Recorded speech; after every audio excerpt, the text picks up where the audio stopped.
क्या लिखूं अपनी ज़िंदगी के बारे में दोस्तों, क्या लिखूं अपनी ज़िंदगी के बारे में दोस्तों। वो लोग ही बिछड़ गए जो ज़िंदगी हुआ करते थे।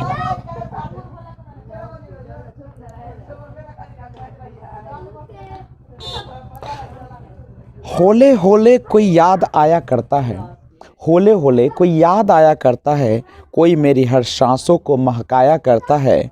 उस अजनबी का हर पल शुक्रिया अदा करते हैं।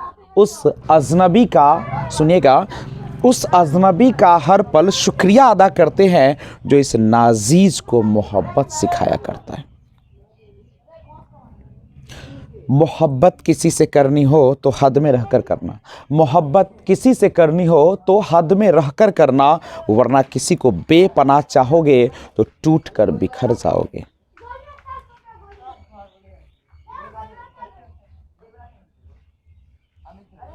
झूठी मोहब्बत वफा के वादे, झूठी मोहब्बत वफा के वादे, साथ निभाने की कसमें, इतना सब किया तुमने सिर्फ मेरे साथ वक्त गुजरने के लिए। किसी को न पाने से ज़िंदगी ख़त्म नहीं होती, किसी को न पाने से ज़िंदगी ख़त्म नहीं होती, लेकिन किसी को पाकर खो देने से कुछ बाकी भी नहीं रहता।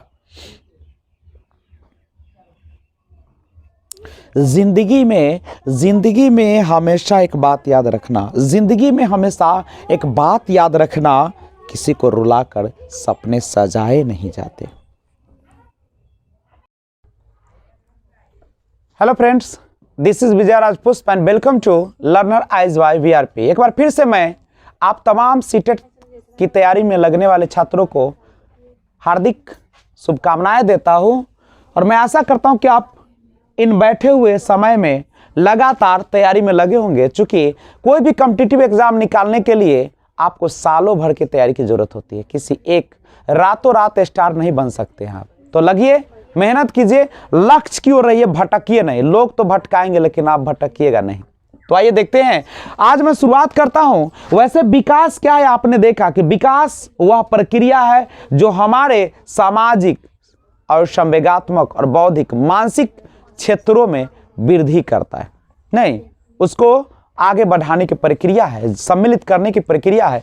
विकास एक ऐसी प्रक्रिया है जो कभी नहीं समाप्त होने वाली है, जो निरंतर एक निश्चित क्रम में चलती है। तो आज हम लोग बात करने के लिए यहां पहुंचे हैं विकास को प्रभावित करने वाले कारक, यानी कौन कौन से ऐसी चीजें हैं जो विकास को प्रभावित करती है। वैसे तो जो भी चीजें आपके आसपास मौजूद है वो सारा का सारा चीजें विकास को प्रभावित करते हैं, लेकिन उसमें से कुछ जो मुख्य बातें हैं उसको ध्यान दिया जाए। इसमें जो विकास को प्रभावित करने वाले कारक है वो निम्नलिखित है: पोषण, वायु प्रकाश, वंशानुक्रम, वातावरण, प्रजाति, लिंग और बुद्धि। ये सारा और भी हो सकते हैं।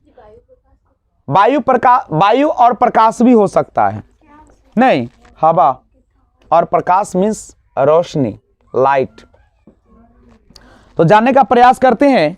सबसे पहले पोषण। आप सभी को पता है कि स्वस्थ शरीर में ही स्वस्थ मस्तिष्क का निवास होता है।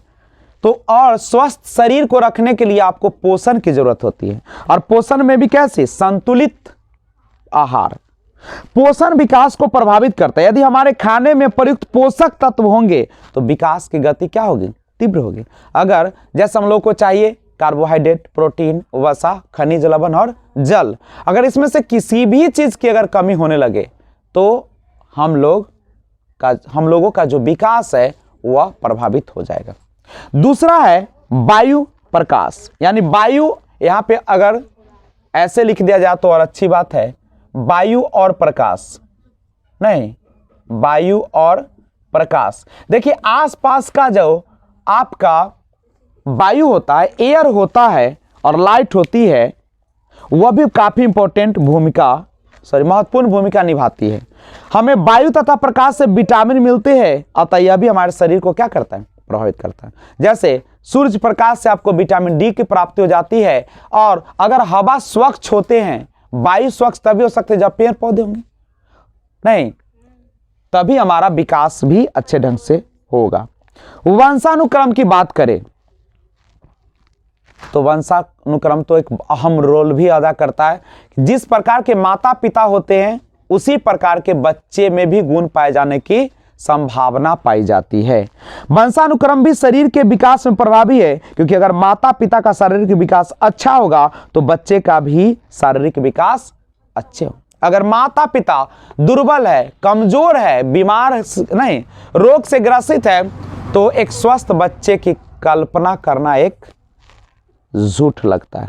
नहीं, तो वंशानुक्रम माता पिता के सारे गुणों को क्या करता है, उन बच्चों में जीन के माध्यम से, गुणसूत्र के माध्यम से क्या करता है, हस्तांतरित करता है। और वातावरण भी विकास को प्रभावित करता है। बच्चों को जैसा वातावरण मिलेगा उसका विकास भी वैसा ही होगा।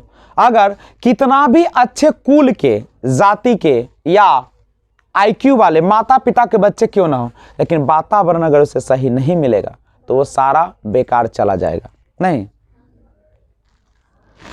और वैसे भी विकास को प्रभावित करने वाले सबसे जो महत्वपूर्ण कारक माने जाते हैं वंशानुक्रम और वातावरण। इसलिए अपने बच्चे को अच्छे माहौल में रखें, नहीं शांतिमय जीवन जीने के लिए रखें, हर चीज की पूर्ति करें, लेकिन सबसे पहले अपना पूर्ति करें। प्रजाति की बात करें, स्पीसीज, आप सभी को पता है कि अगर हमारी प्रजाति बुद्धिमान होगी, ईमानदार होगी, तो हमारे बच्चे भी बुद्धिमान और ईमानदार होंगे। एक बेईमान आदमी का बच्चा बहुत कम चांस है कि वह ईमानदार बनेगा, क्योंकि उसी माहौल में पलता बढ़ता है। जब माता पिता ही कैरेक्टरलेस होगा तो क्या बच्चे अच्छे संस्कार वाले कहां से आएंगे? ये संभावना ही नहीं है। संभावना तब बनेगी जब उसको माता पिता से दूर रखा जाए। हो सकता है वातावरण चेंज कीजिए, लेकिन असर तो रहेगा, असर समाप्त नहीं होती है। ठीक है। लिंग, लड़के और लड़कियों के विकास में भिन्नताएं पाई जाती है। किसी अवस्था में लड़कों में विकास की गति तीव्र होती है तो किसी अवस्था में लड़कियों का। बुद्धि, हमारे अंदर जितना भी बुद्धि का स्तर उच्च होगा उतना ही हमारा सामाजिक, नैतिक, संवेगात्मक, भाषात्मक विकास क्या होगा, ज्यादा होगा। तो बुद्धि का भी अहम भूमिका होती है हमारे विकास में।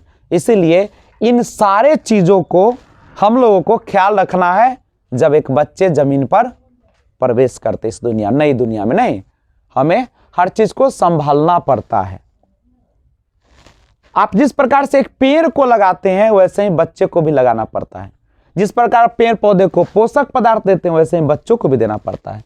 तो अगर बच्चे का अगर संपूर्ण विकास चाहते हैं, एक देश का अच्छा नागरिक बनाना चाहते हो, तो पोषण, वायु और प्रकाश, वंशानुक्रम, वातावरण, प्रजाति, लिंग और बुद्धि का विशेष ख्याल रखा जाए। तो आज की सेवा यही पे रखते हैं और फिर मिलते हैं एक और वीडियो के साथ। लेकिन इसके पहले कि आप कहीं जाए, एक बात सुनते जाइए।